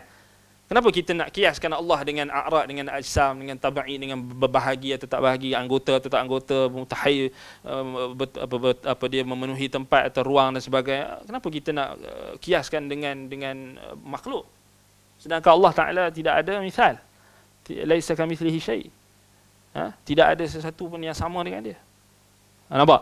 Maknanya Al-Qadhi Abu Yusuf dia bantah. Ini murid kepada Imam Abu Hanifah. Kan? Dia kata wa kaifa yudriku tauhid bil qiyas wa huwa khaliqul khalq bi khilafil khalq. Bagaimana tauhid ni kita nak capai dengan qiyas. Qiyas maksud Al-Qadhi Abu Yusuf ni ilmu kalam. Qiyas kat sini bukan makna qiyas dalam ilmu usul fiqh. Kena faham. Kena faham. Qiyas kat sini maknanya qiyas mithil lah. Sebab ada di sana qiyas yang kita boleh faham digunakan oleh ulama untuk isbatkan tauhid, untuk isbatkan sifat-sifat dan nama-nama Allah, antaranya qiyasul aula. Dalilnya walillahil mathalul a'la. Tapi kat sini qiyas maknanya qiyas mithil. Maknanya qiyas kita menyamakan sesuatu yang ada persamaan. Sesuatu yang ada persamaan daripada illah. Dia kata sini, bagaimana kita boleh nak capai, nak faham tauhid dengan qiyas. Dengan qiyas maknanya ilmu kalam. Wa huwa khaliqul khalq, sedangkan dia Tuhan tu yang kamu duk qiyas dia dengan berjisim atau bla bla bla a'ra wal jauhar apa benda tu, kan? Kamu samakan dengan makhluk. Sedangkan dia itu adalah khaliqul khalq. Dia adalah pencipta bagi makhluk, bi khilafil khalq, berbeza dengan makhluk. Betul lah kan? Dia orang duk bahagia kata tidak bertempat, tidak apa dia kalau dia turun ke langit ni sekian dia, apa dia mutahayyiz, kalau kita halakan arah jari kita ke langit maknanya dia berarah, maknanya dia bertempat, dia berarah, mutahayyiz, dia memenuhi ruang. Dia pergi kiaskan dengan apa? Dengan makhluk. Tak boleh lah. Kan? Kemudian dia buat bijak sikit, dia konon dia kata ini diguna istilah-istilah yang dalam fizik lah, dalam inilah kan, dia kata ini space and time, semua space time, zamkani apa benda semua, konon cerdik. Maksudnya dia nak paksa hukum fizik pada Tuhan, mana boleh. Tuhan itu tidak terikat dengan hukum fizik yang kamu duk gebang-gebang tu, duk canang-canang tu. Kadang-kadang dia saja main kita bagi orang-orang awam ni, kadang-kadang dia nganga je kan. Oh hebatnya Syekh ni, hebatnya tokoh ni, oh dia boleh sebut benda ni. Kadang-kadang dia gebang. Istilah-istilah bombastik semua dia bagi kita pening. Oh kita pun tenganga, oh hebatnya dia boleh cakap. Pada tanya balik apa benda ni, jauhar Arab ni. Nganga je. Tak tahu, aku dengar. Kadang-kadang ada orang kan, dia kata, kadang-kadang ada setengah orang tu macam Ustaz Yunus cerita kan, setengah tempat tu dia dengar je. Ustaz ni mari cakap gini dengar. Sama. Ustaz hak yang tak betul mari pun dengar, dia masuk telinga kiri, keluar telinga kanan, masuk telinga kanan, keluar telinga kiri, sama saja. Sebab dia tak boleh terima apa pun. Berdatanglah macam mana sekalipun dia. Kadang-kadang ada orang macam tu kan. Tapi ahlul kalam ni yang cuba untuk menghiaskan kebatilan mereka dengan istilah-istilah mustalahat yang mereka gembar-gemburkan, kadang-kadang itulah mereka cuba untuk bermain dengan istilah-istilah tersebut. Baik. Jadi ramai lagi ulama yang bantah, ulama yang bantah. Dan kalau kita nak sebut dari sudut bantahan ni, ada 10 poin. Kalau kita nak sebut, nak baca satu-satu sampai esok tak habis kalau kita nak syarah. Jadi kalau kita tengok contohnya, anda bagi contoh macam mereka takrifkan la ilaha illallah tu, mereka kata wahidun fi dzatihi la qasima lahu, la qasimu lahu. Yani Allah itu esa, maknanya dia esa pada zatnya yang tidak berbahagi. Mana tidak berbahagi tu? Kan? Sedangkan kita kena faham Al-Quran turun dalam bahasa Arab. Istilah yang berkait dengan nama-nama Allah dan sifat-sifat Allah juga perlu difahami dengan bahasa Arab. Sebab itu Imam Asy-Syatibi rahimahullah, dia sebut apa? Inna hadhihi syari'ah al-mubarakah Arabiyah. Syariat yang berkat ini, agama kita ini turun dalam bahasa Arab. La madkhal fiha lil alsunil ajamiyah. Tidak ada ruang untuk mana-mana lisan ajam masuk untuk nak repair sikit bahasa Arab ni tak betul lah, tak boleh. Kan?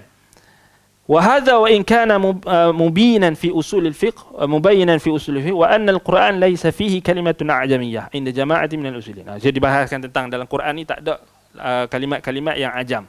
Itu ada perbahasan, ada ulama memang tak sepakat, tak sependapat. Tapi yang sepakat semua dalam Quran tu semua bahasa Arab. Sepakat. Sebab Allah kata inna anzalnahu Qur'anan Arabiyyan lisanul ladzi yulhiduna ilaihi a'jamiyyun wa hadha lisanan Arabiyyun mubin. Allah kata bahasa yang Allah Ta'ala bahasakan Al-Quran yang Allah Ta'ala turunkan melalui Jibril kepada Nabi SAW, dan Nabi menerima Al-Quran ini yang diturunkan Allah melalui perantara malaikat Jibril, itu adalah dalam bahasa Arab, lisan Arab. Dan Syatibi ada sebut benda ni. Dia kata tak boleh kalau kita nak masukkan tafsiran kalimah atau istilah-istilah syarak dengan yang bukan Arab. Contoh yang bukan Arab apa? Istilah ilmu kalam. Yang Imam Asy-Syafi'i kata lisan Aristoteles. Betul tak? Perkataan Imam Asy-Syafi'i rahimahullah yang masyhur diriwayatkan apa? Yang ma jahila an-nas wa ma halaka atau ma jahila an-nas wa ma halaka illa ba'da tarkihim lisan al-Arab wa mailihim ila lisan Aristoteles. Tidaklah menjadi sesat, menjadi jahil manusia melainkan disebabkan mereka meninggalkan bahasa Arab yang fasih, bahasa Arab yang mubin, bahasa Arab yang jelas, Quran dan sunnah, lalu mereka condong menuju kepada bahasa Aristoteles. Ini Aristotle bahasa, maknanya bukan bahasa Yunani tau, bukan bahasa Yunani, tapi lisan, istilah-istilah mustalahat falasifah dan ilmu kalam.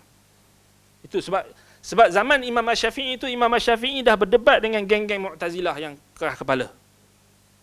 Sebelum berlakunya mihnah Imam Ahmad itu, Imam Asy-Syafi'i dah masuk Baghdad dan berdebat dengan puak-puak Mu'tazilah dalam isu nama-nama Allah, dalam isu akidah. Cuma Imam Syafi'i dia tak ada dibukukan saja. Sebab dia tak sibuk dalam rad tu, Imam Asy-Syafi'i dia tak tafarruq untuk isu tu. Dia tidak menghabiskan waktu dia untuk memberi penekanan pada isu itu kerana tak berhajatkan ketika itu. Dia hanya bagi penjelasan. Dia berdebat dengan mereka tapi dia hanya bagi penjelasan. Tetapi pada zaman Imam Ahmad, sebab zaman Imam Asy-Syafi'i itu khalifah ketika itu masih lagi sunnah, Khalifah Harun Ar-Rasyid.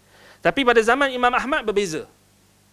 Bila Al-Mu'tasim, Al-Ma'mun, Al-Mu'tasim, kemudian Al-Wathiq, Harun Al-Wathiq, mereka itu menganut fahaman Mu'tazilah. Ulama-ulama Mu'tazilah semua berada di belakang khalifah, dan khalifah juga memberikan bantuan dan pertolongan, sokongan dan dokongan kepada ulama-ulama Mu'tazilah, diberikan jawatan-jawatan besar, dan itu berlaku mihnah, fitnah terhadap ahli sunnah.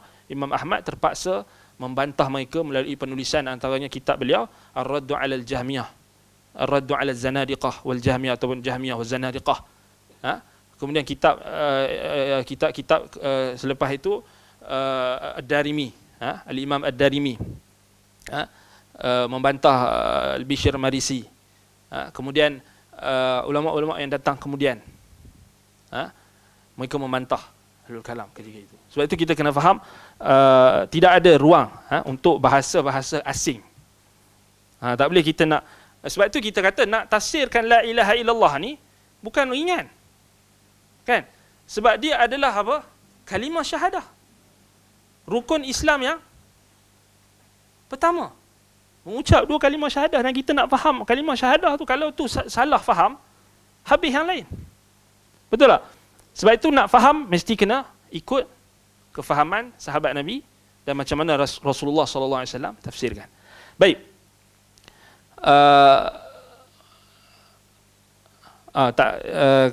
Tengok dalam satu lagi, kalau kita tengok dalam Syekhul Islam Ibn Taymiyah dalam Bayan Talbis Al-Jahmiyah, dia ada sebut tentang tidak ada mana-mana daripada Al-Quran, daripada kalamullah, daripada kalam Rasulullah sallallahu alaihi wasallam yang menyebutkan makna yang ulama mutakallimin sebut tu, wahid tu la qasima lahu, tak ada. Dia bertambahlah maknanya. Satu tu, esa tu maknanya tidak berbahagi-bahagi. Tak ada. Kalau yang ada pun, kalau kita tengok tafsir As-Samad kan, As-Samad, Allahu Ahad, qul huwallahu ahad, Allahus samad, yakni la jawfa fih, tidak berongga. Kan? Yakni Tuhan tidak berongga. Makhluk berongga. Tuhan tidak berongga. As-samad itu tafsir salaf. Tapi tak ada kita jumpa al-ahad, ulama salaf tafsir la qasima lahu, tidak berbahagi-bahagi seperti mana yang difahami oleh mutakallimin. Syekhul Islam bantah. Dia kata tidak, walam yakul bihi ahadun minas sahabah wat tabi'in. Tidak dikatakan, diungkapkan hal tersebut oleh mana-mana sahabat Nabi atau tabi'in dan salaful ummah. Falam yakul ahadun minhum bi anna al-ma'na wahid huwa alladhi la yatamayyazu janibu minhu an janib wa la yara minhu syai'un syai'. Nampak? Dan tidak ada seorang pun sahabat Nabi yang faham Esa itu, satu itu, al-wahid itu maksudnya dia berbeza daripada satu sudut dan berbeza daripada sudut yang lain. Tidak berbeza atau sama dengan satu sudut, atau tidak berbeza pada satu tidak berbeza dengan pada satu sudut dan berbeza pada satu sudut yang lain. Wala yara minhu syai'in duna syai'. Dan tidak dapat dilihat daripada arah sesuatu ataupun perantara sesuatu dan daripada sesuatu. Aw allazi la yanqasimu aw ma laysa bijismin. Tidak ada juga sahabat Nabi yang tafsirkan Esa itu, tunggal itu, satu itu tidak berbahagi ataupun tidak jisim, bukan jisim. Fa anna lahum dzalikal fahm. Sebab itu Syekhul Islam kata, mari mana kefahaman mereka ini? Mari mana pemahaman mereka ini? Wa min aina lahum dzalikal ma'na. Dan dari mana, datang daripada mana pemahaman mereka tersebut? Itu maknanya persoalan tu. Kan?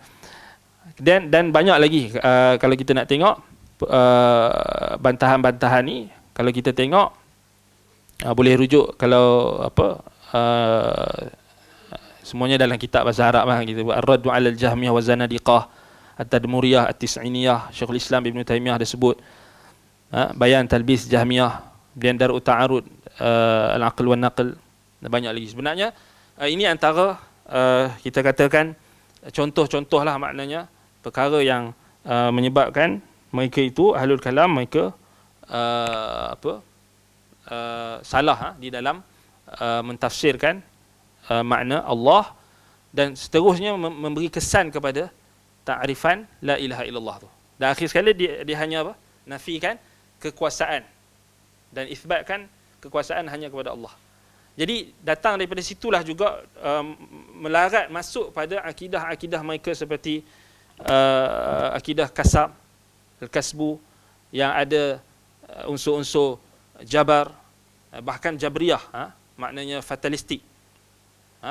Kan ada tertengok satu iklan ni, seorang tokoh ni ataupun seorang individu ni, dia kata saya ada jual minyak.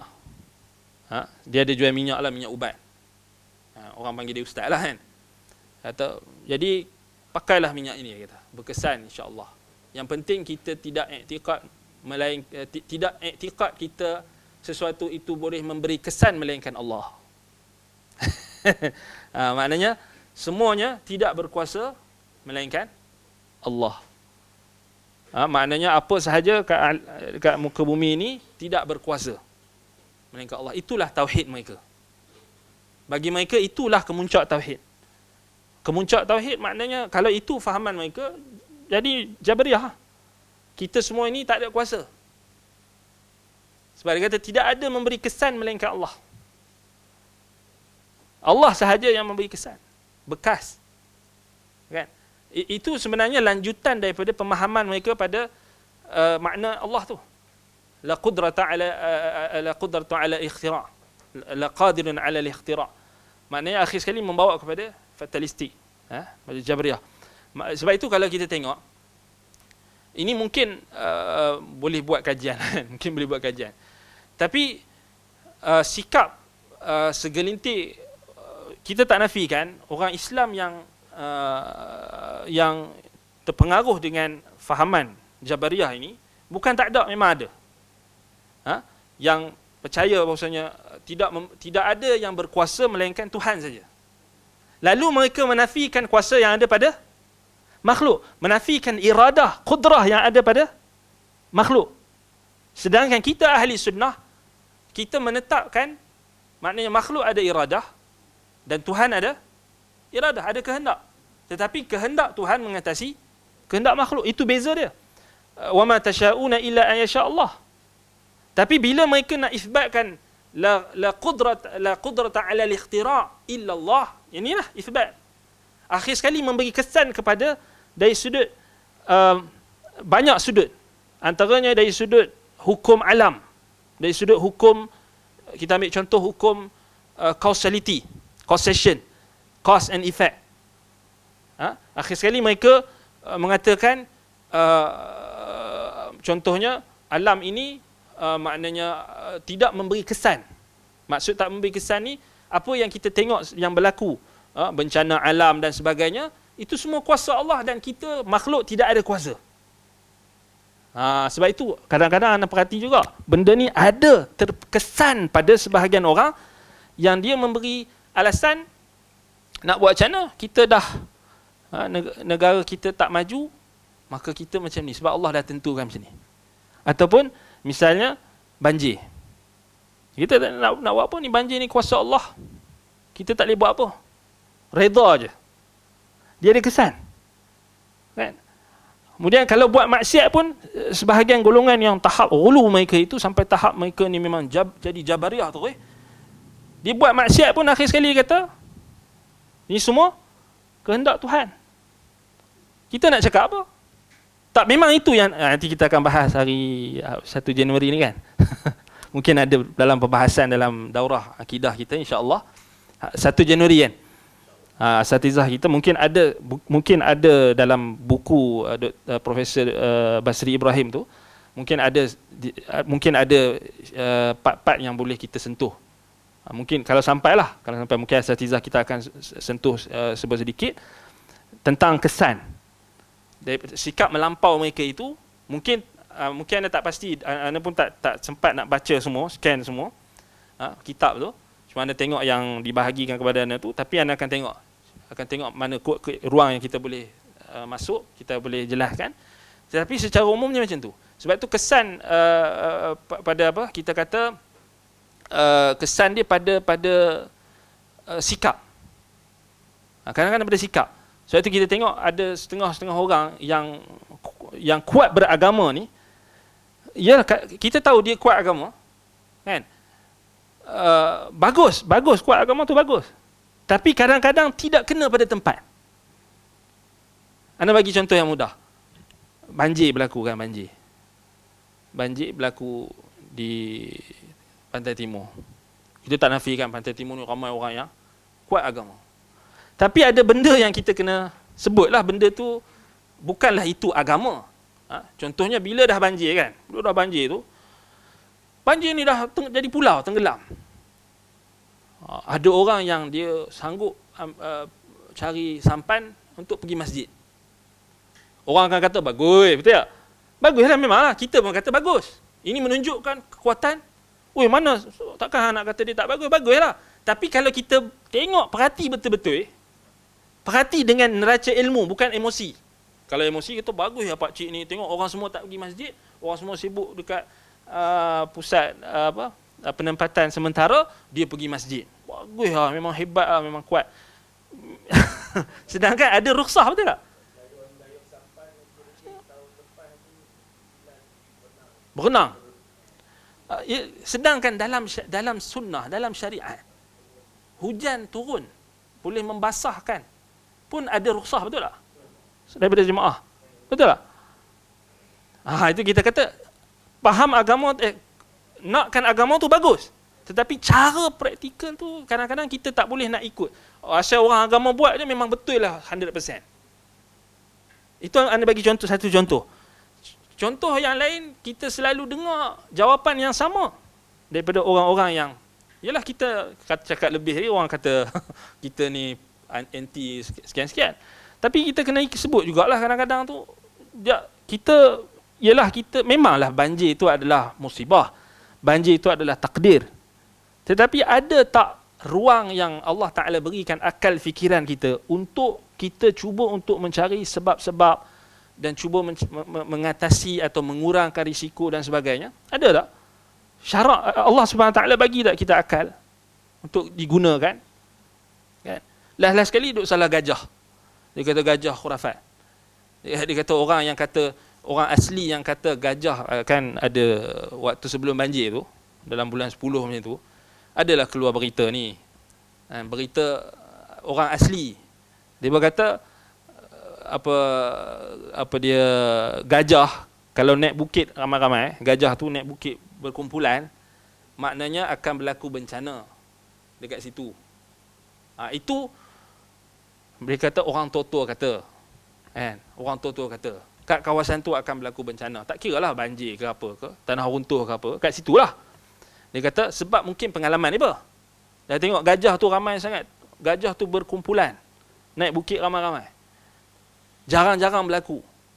Tapi kalau ikut orang tua-tua, dia kata tu tandanya akan adalah tu banjir kat mana-mana dan sebagainya. Lepas tu orang pakai apa? Gelak. Gelak. Orang kata, oh ni khurafat, ni tahyul. Padahal bukan tahyul kat situ. Tak khurafat pun kat situ. Dia kata, bukan dia kata bila gajah naik confirm bencana berlaku. Itu alamat tidak baik dan sebagainya. Bukan dia itlakkan. Bukan macam Hindustan jatuh apa? Pecah apa kaca ada musibah, bukan itu sial kan. Sial tidak ada. Tetapi ini petua orang tua-tua. Kadang-kadang betul juga. Kan? Kadang-kadang betul lah kat situ. Kan? Sebab tu kena teliti. Kan? Jadi dalam Quran Allah Taala sebut tentang lebah. Allah Taala bagi ilham kepada lebah. Kalau buka kitab-kitab tafsir, ulama bahaskan tentang ilham kepada haiwan. Maknanya petunjuk yang Allah Taala berikan kepada binatang, haiwan, untuk mereka mencapai kemaslahatan, kebaikan untuk diri mereka, untuk kebaikan mereka dan menolak kemudaratan. Contoh. Jadi kat situ kita kata dari satu sudut tak betul lah kita kata khurafat, tahyul kat situ. Kan? Sebab memang alamat dan tanda-tanda ramalan untuk berlaku bencana tu dah ada. Kan? Dia bukannya kita kata apa terus jadi khurafat tu, jadi tahyul tu sebab dia cakap macam tu. Lalu dipelekehlah orang asli. Dia tak sama macam itu sial. Tatayur memang tak ada. Memang dilarang dan dinafikan oleh syarak. Tapi sekarang ni maksudnya ramalan. Jadi poin Nana kat sini, kalau gajah pun boleh prepare daripada bencana, takkan manusia yang lebih bijak daripada gajah tak boleh fikir? Betul tak? Kan? Kat situlah kita kata kita ni kadang-kadang beragama ni, orang yang beragama ni, bukan kita nak cakap semua jumud tu tak betul juga, tapi maknanya kebanyakannya masih lagi pemikiran tu jumud. Jumud dekat sini maknanya dia orang tak boleh nak itu kita kata last kali dia bagi jawapan dia senang je. Allah dah takdir. Kuasa Allah. Allah dah takdir. Nak buat apa? Mu nak lawan kuasa Allah ke? Kan? Jadi akhir sekali kita itu kita jadi masalah. Sampai yalah kadang-kadang kita dengar tu tak sepatutnya lah keluar jawapan. Jalan sempit. Orang balik kampung kan. Dia kata balik kampung setahun sekali. Jadi tak perlu besarkan jalan. Itu kita kata. Sebab tu anak kata pemikiran fatalistik tu ada walaupun tak sedar. Nampak? Nak buat apa? Kita ni macam ni dah. Nak buat macam mana? Betul tak? Nampak tak? Dia ada pengaruh tu. Ada kesan daripada dia, ada isu berkenaan dengan causation. Causality ni hukum cause and effect. Hukum alam yang Allah Taala tetapkan, setiap sesuatu ada sebab. Dan bukan semua benda kita tak boleh tahu. Bukan semua benda kita terus salah takdir. Kan? Kalau jalan jam, kita kata inilah takdir. Dahlah dia jadi kerajaan, takkan jadi kerajaan masih jawab takdir lagi. Kan? Dia ada aset dan sebagainya. Kalau banjir, takdir. Nak buat macam mana? Memang ini dah biasa. Ini kadang-kadang kita kena sebut juga ni. Sebab sebab dia ada kaitan dengan akidah Jabriyah. Al-kasab yang kita sebut tadi tu. Dia ada kaitan dengan disebabkan oleh tafsir La ilaha illallah tadi. salah. Akhir sekali memberi kesan pada af'alul ibad. Jadi tak boleh beza antara af'alullah dengan af'alul ibad. Perbuatan Allah dengan perbuatan makhluk. Sekali reda. Sebab itu kita tengok maksiat. Kadang-kadang sampai maksiat berlaku dan sebagainya, dia bagi alasan, nak buat macam mana kita dah akhir zaman. Nak buat macam mana kita dah memang macam ni. Nak buat macam mana kita tak boleh ubah dah. Nak buat macam mana. Maknanya inilah takdir Allah. Musibah pun ini takdir Allah. Jadi tak ada usaha. Bismillah. Bismillah. Sama. Akhir sekali agama itu jadi mainan peribadi, mainan kepentingan diri. Dan sebab tu ana selalu ulang nukilan daripada Prof. Dr. Harun Daud tu. Dia kata orang Melayu memang suka menggunakan nama Tuhan demi kepentingan diri. Bukan nak cakap Prof. Dr. Harun Daud. Base pada kajian dia. Paling mudah untuk menggunakan agama, menggunakan Tuhan demi kepentingan diri. Memang dia kata tu dah dibuat kajian lama dah. Dan memang benda tu bukanlah kita nak kata semua orang Melayu kan, tapi memang kebanyakannya. Orang yang kita kata sebabnya, puncanya adalah apa? Balik pada akidah. Itu je punca dia. Kerana akidah tak betul. Kerana faham akidah tu tak betul. Dan dia bagi kesan pada pemahaman terhadap hukum kauni dan hukum qadari. Perbuatan Allah dan perbuatan makhluk. Tak ada beza. Sebab itu bagi Jabariyah dan bagi orang-orang yang terpengaruh dengan Jabariyah, mereka akan kata, itulah, last sekali, kita yakin je lah. Tak payah persoal pun. Dah ustaz jual ubat tu, kamu yakin je lah. Kalau kamu petikai ustaz tu, maknanya macam kamu petikai Tuhan. Itu kan? Ada kan masih lagi mentaliti macam tu kan? Kalau kamu, dia petikai sikit, oh ni Tok Guru cakap, ubat tu memang berkesan. Mujarab. Anak murid semua kata mujarab. Tiba-tiba ada seorang bantah. Mu nak lawan Tuhan. Mu lawan apa? Kuasa Tuhan. Mu tak hormat Tok Guru. Lawan wali Allah. Lawan ini. Tak? Gunakan agama.